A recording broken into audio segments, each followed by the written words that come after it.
Hello, today we are in Bighorn, Wyoming, just outside of Sheridan at the Briton Museum with Barbara. This is a magnificent building. Talk about the history of this museum. Well, this is a magnificent building, and it's also a wonderful institution, property, land. It's the whole package, and it's very unique. The Briton Museum is located in Bighorn, Wyoming, which is beautiful, set in the foothills against the majestic Bighorn Mountains. We have the original historic ranch house here on the property that people can go through, as well as some outbuildings historic to the property as well. The Forrest E. Mars Jr. building, where we are right now, 24,000 square foot state-of-the-art facility, which houses both Western and American Indian art, as well as other fine art. Do you want to talk about the founder, the gentleman behind us here?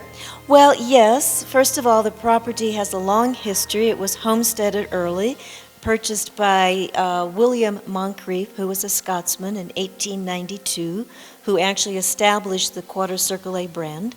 And then along came Bradford, Briton in 1923, and he purchased what was then at that time the remaining property, the 640-acre headquarters of the Quarter Circle A. And this was not his permanent residence, this was his vacation home. He would spend the summers here, greatly enjoyed it. And at that time, then, it was a gentleman's working ranch.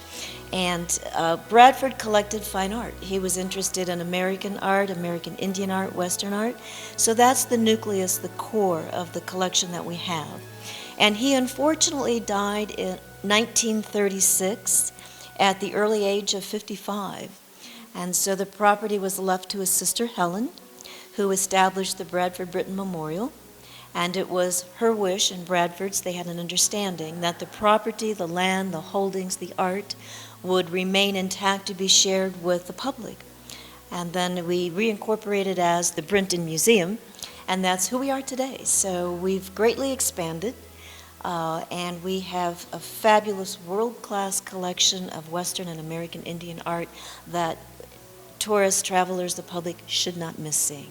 Yeah, it's just a short drive out of Sheridan. I got to tell you, on the way here, it is a magnificent view. It's almost like you're going into like a different world or something. Well, you are going into a different world. And when you take that drive down Briton Road and you get here on the museum property and you've got those beautiful cottonwoods lining the lane, it takes you back in time.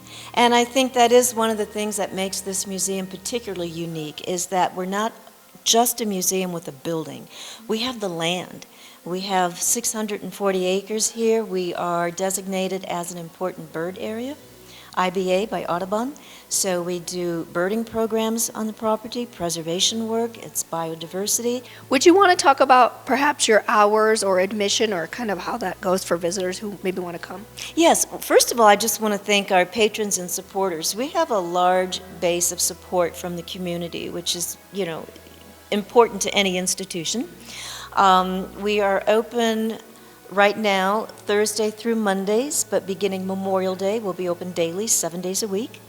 And general admission is free due to the generosity of First Interstate Bank. So take advantage of that, because that's pretty good. And I should also encourage visitors to partake in our Briton Bistro, which is open for lunches, and it's a fabulous menu. We also have a wonderful museum store, so save time on your visit here to browse through the museum store and shop. All right, thank you for your time today. Thank you.